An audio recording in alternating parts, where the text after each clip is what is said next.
Okay, so this is Google's fancy material design, and they just released their recent version. I think it was mid last year.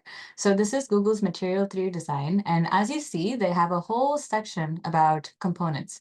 So when you get in the corporate world, the first thing you'll be handed is a design system and a library of components, because you don't design everything brand new. You don't decide the spacing with your buttons or everything. Everything is defined, and that's has like a structure. So some of the key components used in Google's Material 3 design system include actions. So actions are buttons. See, they have different styles of actions. For communication, they have badges, progress indicators. The list goes on. So these are your different types of components, and they've standardized everything based on the screen sizes as well. Like for mobile, you'll have different components for desktop, and then tablet. Tablet is kind of rare, but usually you'll primarily have mobile and desktop versions of components. So I definitely recommend you guys to look through this. You'll see that they have all this huge list of components, and it's good to read about how Google organizes their design system as well. So with that, let's continue back on the presentation. Okay, so now you probably heard me mention design system a lot, so let me answer that question as well. So design system is a group of components along with standards about spacing, style guides in order to manage design and give us a pattern of solving things. So you'll see that, every company has their own unique design system. They have their own unique way of displaying different things. They have specific measurements that you have to follow, which is why auto layout is super helpful, because if you remember from last time, I showed you guys specifically how to adjust spacing and maintain that hierarchy within every design that you make. So we're putting all of that together today. So just hang tight. If you're curious about like what a component is, patterns and templates, I have some more details if you guys want to go and read this later. But overall, components basically help designers solve bigger UX problems without focusing too much on the nitpicky parts of the design. So if you look at this example right here, this is a component made of multiple subcomponents. So we have text, we have image, and we have a player button. You put that all together. And when Spotify starts noticing that this tile is a pattern, it's something that they're going to use all across their design, they decided to make it a component. And how did they do that? Because they're trying to solve a specific problem. And that's when you start getting templates. So template is one possible way of solving a problem. So you can have the play button here, you can have the play button here. Either combination makes the play button super visible. But through testing and through repetitive research, they'll probably stick with one and make it a pattern. So these are kind of terminologies you'll hear floating around a lot once you start working. So just if you want to read more about it, there's a lot of articles. We'll send some supplemental material right after this class. But how does this help? Why am I learning how to make components? Well, components helps you to translate design into code very easily.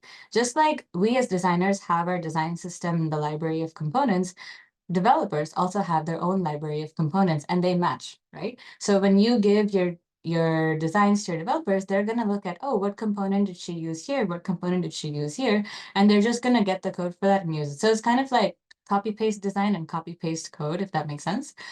So it really helps translating your designs into code.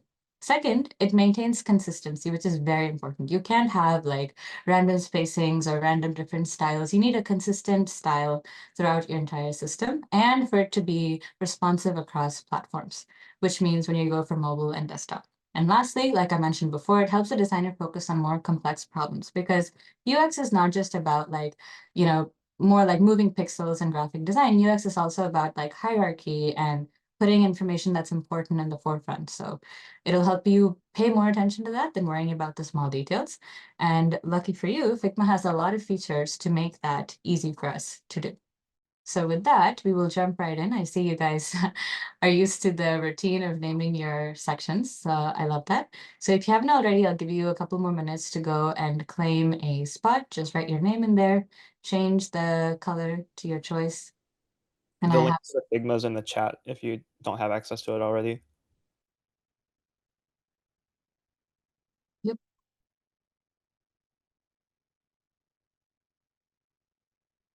And as always, I will try to give you guys specific directions on when you can switch. So if you're using one screen or like one laptop or monitor, I'll try to tell you guys when you should look at mine and look at yours. But for this first part, I want you guys to look at mine primarily. Okay, I hope everyone has claimed their section. So let's focus in on my screen now.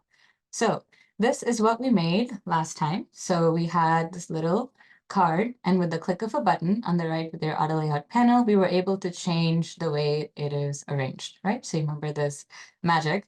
If you weren't able to stay back for this, I think it's still recorded, so you'll be still able to access this. Or you can ask us in the question time how we can exactly do this.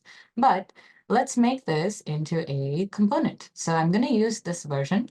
And the first thing I'm going to do is I'm going to show you guys the benefits of component and why you should actually make it into a component. So if you can see right here, you see the symbol next to the card that has a diamond and a bunch of little squares. That's what indicates that something is a component. So again, when it's not a component, it will be blue. When it's a component, it will be purple with that filled diamond. I'm just going to call it a diamond, okay? Now, if we're going to make a child, so what is the difference between a parent and a child? So this component is the parent state. This is the master component. Whatever you do here, all the changes in your children will be consistent. So let me show you what that means. So this is my parent component. I'm just going to copy and paste this. And if you see over here, this is a child. So on the left on my layers panel, you'll see that this diamond is not filled. So it just has an outline diamond, and that's what it means when it's like the child of this parent. So if I make any change here, for example, if I decide to hide this text layer, it hides in the child as well. So you might be thinking, how does this help me? Well, if you have the same component repeated across multiple designs, so say you have child one, child two, child three, on and on and on, you can make changes on your master component and all the changes magically are made in every single child. So that's how you can track different things, and that's why components are super helpful. Now, you might wonder, how does, like, if I want to change the content, like not every single part of your experience is going to have the same exact content. How do I change the content? Well, you just change the content in one child. So if for this child, I want to just say something else, and for this child, I'm going to call it like Taylor Swift. So you have different content, but the style and the way that you've set up your parent component is still consistent with each of the instances. So let me show you.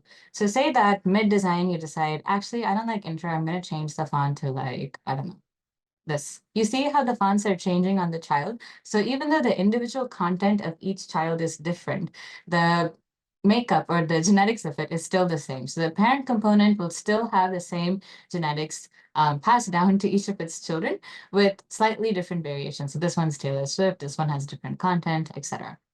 And then lastly, what you can do with components is if you make a change on your child and you say that you really like it, you know what? Taylor Swift is the way to go. We're going to do this everywhere.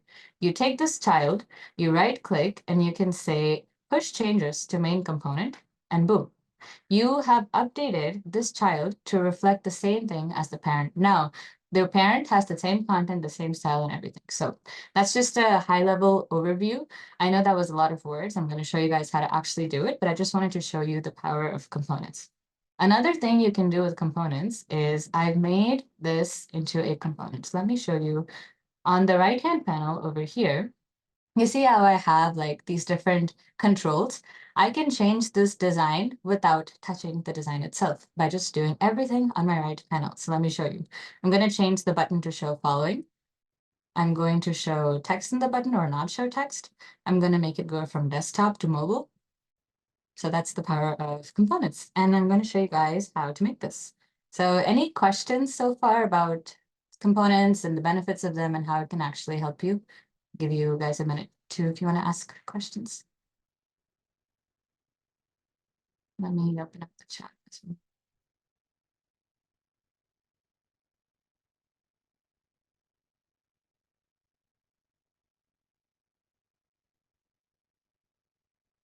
Okay, no questions. I will jump right in.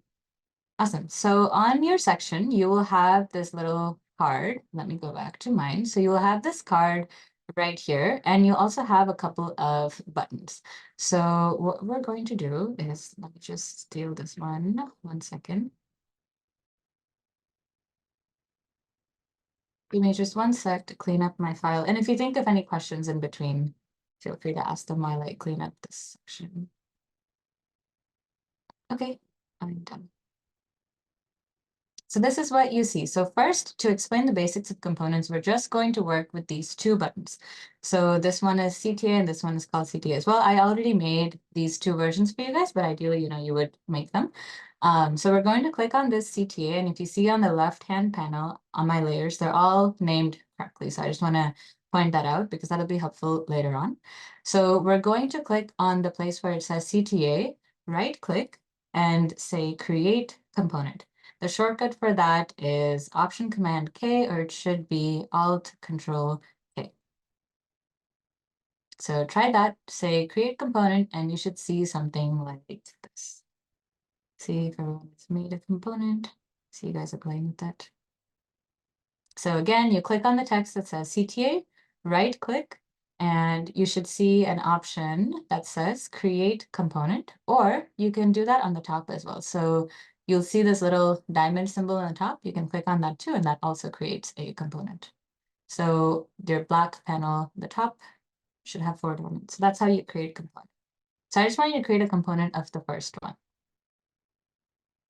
Okay, I'm hoping everyone is done. Cool. Now on the right-hand side, you will see that little diamond shape that says CTA, and below it, you'll see properties. I want you to click on the plus symbol, and it's going to, when you hover on it, it's going to say create component property, and you're going to select variant. So again, create component property, and you're going to select variant. When you do that, it's gonna just make this dotted line around the follow button. So you have that. And on the right side, under properties, it already just gave it like a random name. So property 1 default. Now we're gonna change that. So we're going to type, so double click on property 1 and type follow. Okay, type following, type following. It should adjust. And hit enter. And just leave it at there for now. So again, on the right-hand panel under properties, click on the plus symbol, select variant, and when it says property 1, double click on it and type following. So everyone, this I won't be able to check, so I'm hoping that you guys have it because I can't see your right panel. If you don't, just pause or raise your hand. Now, after we've done that, you'll see it already is prompting me right on my screen to say 1 variant plus. So click on that plus variant, or you could just do it on the right-hand side. But hopefully you see that plus variant, and I want you to click on that. So when you click on the plus symbol plus variant, you'll see 2 buttons. You'll see both buttons have on your right-hand panel under current variant, it says following. The top one will say default, and the bottom one probably says following 2. So we're going to click on the top follow button. We're going to go to the right panel, and we're going to name it true. So next to the text that says following, where it should say default, I want you to double click and type true. And for the bottom one, I want you to type, again, click on the follow link, go on the right hand side panel, and next to the text following, type false. So just to recap, if you see on your layers panel right here, you'll see a filled diamond that says following false, following equals true. So if you see this on your layers panel, you're good to go. Give you guys a couple seconds. Okay. Any questions? All following? Cool. So once you've done that, let's change the style of it to actually reflect. So the first button is a follow with the plus, and the second one is the following with the check mark, right? I want you guys to go down to the other CTA that I gave you. We're just going to click on the check mark. It's going to say group 27 or something. Going to Control C. We're going to paste it next to the plus symbol. So I'm going to Control C on the check icon and then go to one of the variants, click on the plus, and you can either right click and do paste to replace. That'll just change the content right there. And we're going to take the text that says follow and type following. So you should have something like this. If you look on my screen, you should have following with the check mark icon, and you're going to have the border. So now I'm basically just changing the style of this button to match this, because this is a variant of the follow button, right? So we're going to go on the right-hand panel and scroll down, and you'll see fill. I want you to click on the plus symbol. So it added the white fill automatically. It should say FFF under fill. And then we're going to go back to the text, and I want you to change the text color to black. So again, scroll down on the right-hand panel and click on fill, and then you should see black in some of your options, or you can just drag all the way down right here to black. So hopefully now you have a button like this.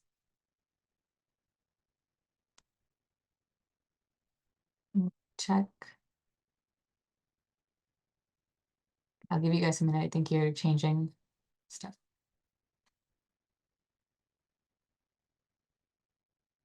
So make sure your button looks like the button in the bottom. If you're not sure, you can click on the button in the bottom and check its properties on the right panel. It should have a white fill, text is black, and the icon should be a check mark. And I taught you a little trick where you can do paste to replace, which I do very often. It makes things easier.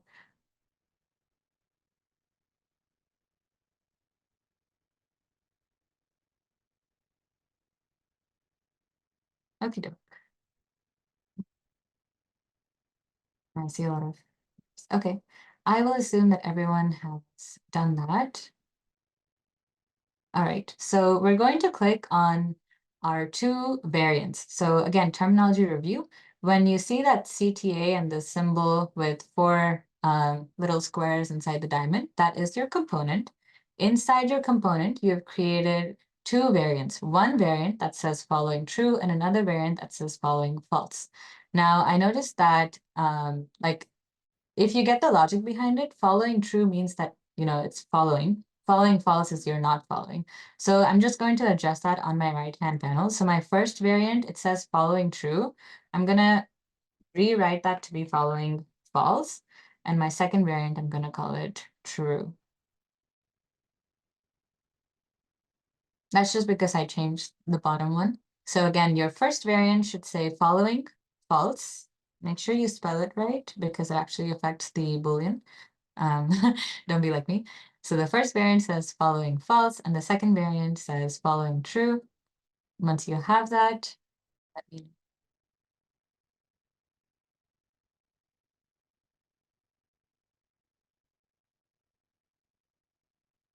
And if you guys need help, please message in the chat if you're not able to. Cool. I'm assuming everyone's good. Now I'm going to click on one of the variants. So again, I'm just going to select one of the variants. I'm going to Control C. Make sure you click out of that variant. So just click somewhere in the section and do Control V. See, the way I did that, it's still pasted inside the variant. So it can get a little tricky sometimes. So you can try that, or I would actually recommend you do Option drag or Alt drag. So just click on, if you see right here, when I'm clicking on Alt, it gives me those two arrows. And I'm going to hold Alt or Option and drag it out of the component space. And it'll still have a purple outline, and on your left layers panel, it will have the symbol of an instance, which is an empty diamond. So an unfilled diamond means you've created an instance. Does everyone have an instance? Okay. Your right panel, you'll see that one of the things that you just designed for is right there. So you'll see this little toggle next to the CTA, and you can click following true, following false. You just toggle and it just changes the things dynamically. So hopefully everyone's able to do that. So this is a child. This child or instance is parent component, which has two variants. Let's just say variants is like variations. So one variation is you're clicking the follow button, and the other variation is you're actually following the artist. So we have that. Cool. We're going to add another small property to this component set. So what I'm going to do is I'm going to click on one of the variants. I'm going to double click to access this text layer. So how do I check if I'm selecting the text layer? On the left-hand side, you'll see T and it should say follow. So select that layer and go to your right-hand panel, and next to layer, you'll see the symbol that says create Boolean property. I want you to click on that Boolean property. When you click on it, it'll kind of gray your screen out and show you this prompt, which says name your component property. So we're going to say text, and the value can be true. That's fine. So again, make sure that you click on the text layer. On your right-hand panel next to the layer, you'll see a little symbol with like an arrow and a diamond. Click on it, you'll get this pop-up. Type text for the name and the value can be true. Hit create property. And how do you know you've done it right? On your layers panel, you'll see this I symbol and it'll say text. And I'm going to do the same thing for the second variant. So I'm going to double click, access my text layer, and on the right-hand panel, I'm going to select apply Boolean property next to layer, and we're going to say text. See, since you've already created a property, Figma knows that you've created a Boolean property right here. So we're just going to click on text. And it already has that I symbol, so you're all good there. Give me 1 second, I'm just gonna turn on the light for my room so you can see me better.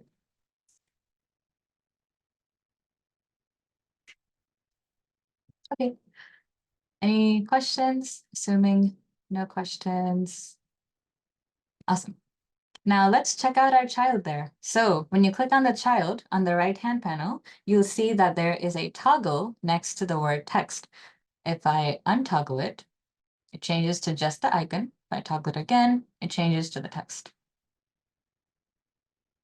So a small thing we can do here is you see that the size of the entire frame changes. So when I toggle the text off, it becomes small and it's kind of weird. I'm not going to fix that for now, but how you can fix it is if you go to this group, I would just add some padding. So first I would right click, and again, you don't have to follow along. I'm just showing you. This is just like hi-fi stuff. You would right click, you would say frame selection, you can add auto layout on the right-hand panel, and then I'm gonna add some padding on top for like 5.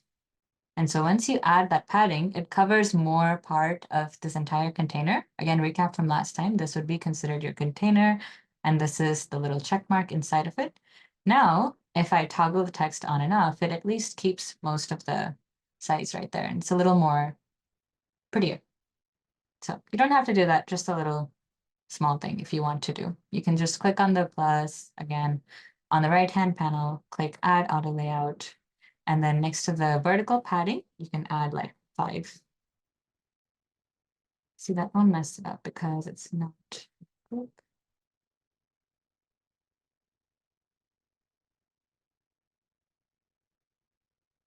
Okay, yeah, it's not working for the plus one. I guess it has to be a coupled icon. Anyway, so that's kind of how you can set it up for now. And then again, if you undo the following, it changes, and then without the text, it just makes the little plus sign. So now that we have that, this is an example of how we can use components. It's pretty much most of the demo.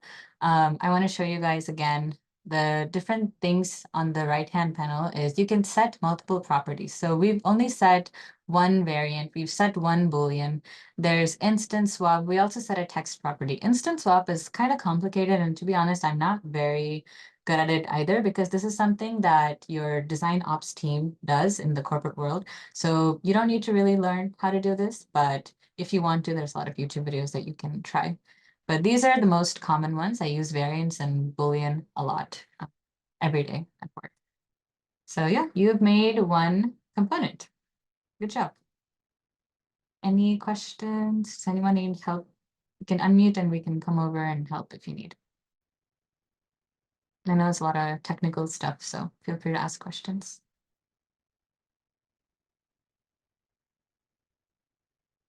Okay, so for the last part of this demo, we're going to make this entire card a component and set it to different platforms. So remember how last time I taught you guys that auto layout helps you be responsive in design, just helps you change your design dynamically from desktop to mobile.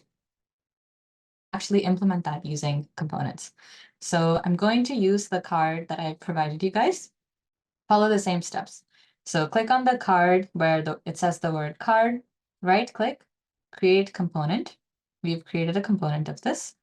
And once you've done that, on the top panel, you'll see this diamond plus symbol because it didn't show me that add variant option this time for some reason. So you can go on top and you can click add variant and it will do something like this up. So we have two variants now. I'm just gonna move this. Cool. So your first variant, second variant, and again, if you check on your right-hand panel, Figma just assigned a random property and it called property 1, default, property 2, variant. I'm gonna make the changes and I'm gonna tell you guys what to name it. So the second variant, I want to make this the desktop version. So I'm going to go to the auto layout on the right-hand panel, and I'm going to click on horizontal layout. Once you've done that, I can tell you that the size is a little bigger, right? For desktop, it usually goes like that. So I'm just going to make it look as desktop-y as possible. And I want to make this look a little more mobile. So it's just me playing with the dimensions of it. So once you've done that, click on the second variant, so variant 2, on the right-hand side. Next to variant 2, I want you to click on that and type desktop. And then click on the first variant and we're going to type mobile. And you're going to type in the option. So again, you have two variant options, mobile and desktop. Now, what are we going to call this actual property? You have to make this change on the component level. So you've named your variants, but we have to name the property within the component. So we're going to click on card, and then you'll be able to change the name of the property. So again, you click on card on the right-hand panel under property. It should say property 1. We're going to call that platform. So if you see right here, you have platform, that's the property, and I have two values, mobile and desktop. Now let's take this button that we just made and make sure you take and you can take an instance or you can take from the parent, and I'm just going to Control C. I'm going to double click on this Learn More button and right click, paste to replace. I'm going to put that button there. I'm going to do the same thing over here, double click on the Learn More, right click and say paste to replace. And now we have two of our subcomponents inside a big. So we've learned components and we've also learned nested components. Now there's one small setting change I want you guys to make. So click on this card tile, and if you go on these component, could you go back a bit? Oh, yes, I can. What button? So the example cards that everyone got in their area did not include a learn more button, but you Oh, guys can probably just drag one from Sanjana's example. they already have the follow button. They didn't have the learn Oh, more they have button, this. so it might be Okay, hidden on theirs. let me work off of this. I'll help you guys. So if you have this version, you click on this section. So I'm gonna detach instance for you guys. Okay, so within this section, this is all in auto layout. So what you can do is you can just click on have your follow button, click on the section, and then paste right here. So it should already paste and it should be right aligned. So everything should be set up, hopefully.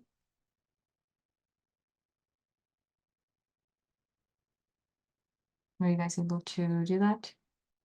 So if you click on the section layer on the left side, you should be able to, okay, perfect. So paste the follow button right there. If not, feel free to come and grab this version. If you're struggling, this is just a small thing, so sorry. It's a setup thing on my end. And do the same thing for desktop as well. You can grab this card. It's up for you guys. And I will show how to change it to the rectangle shape again. So when you're clicking on the card, if you click on your right-hand side panel, under the auto layout section, click on horizontal layout. So it should be your right. If you click on that, it should automatically change to the desktop version. I changed the constraints of this one, so mine's being weird. Uh, Hopefully you were able to figure that out, Caitlin. So again, on this version, auto layout, right side, it'll make it. Okay, perfect, thanks. So one thing, small auto layout thing, if you notice here, is the properties are set to fixed for both sides, which is why it's kind of doing that. So if you do it like this, you see how it's not changing the size of the rectangle? You have to make this hug. So both sides need to be, actually one sec.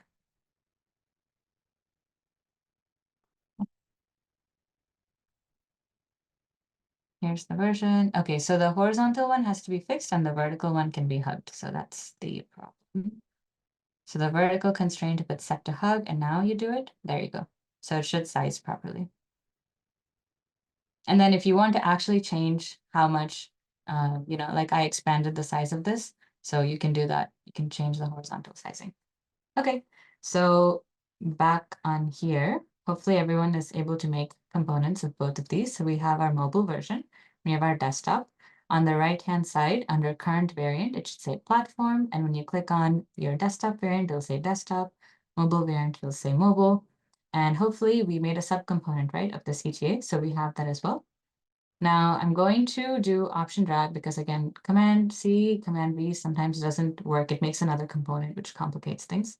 So click on this, click on any one of your variant, hold Option or Alt if you're using Windows, and you'll see two arrows on Figma as you're seeing on my screen. Just drag one out. And if you check your layers panel, it's an instance. So always make sure you're checking your layers panel to know if you're editing a child or the parent. So you'll have your instance right there. Now, on the right panel, you'll see these three dots. That's when you hover on them, it says instance options. I want you to click on that. Dylan, how did we do the nested instance again? You went to the card variable container, the entire container, then you would go to properties, add, and then nested instances. Okay, cool. Thank you. So select your card container, that's the whole component. So it's the 4 different diamonds. Click on the properties. So create component property on the right panel. And you'll see expose properties from nested instances. I want you to enable that. And it will ask you, because it knows that you made a subcomponent inside this component. So we have the big component, we made a CTA component, and it's even showing you where that is. I just want you to check. Just click on the check and you're good to go.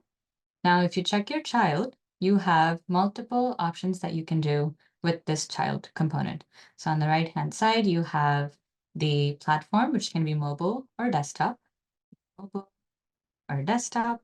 And my CTA can either be following or not following. And then I can either have text or not have any text. And it can be either versions, as you notice. Now, the reason I'm showing you guys this is because usually for mobile versions, this is how it looks like. We don't usually have too much text, right? It's usually just iconography in mobile versions. And for desktop, we usually go something like this. And you see how I'm changing all this with just a click of a button because I set up my components. It's that easy. You can toggle between the follow and the unfollow version. So this is pretty much the end of the tutorial and we're right on time. I know that this was a lot, so we're going to go into breakout rooms. And you guys can ask any specific questions if you were lost. Components is a heavy topic, so yeah, feel free to ask us any questions. And Lily will be putting us in breakout rooms. There's going to be one room with me and one room with Dylan. you can ask us questions.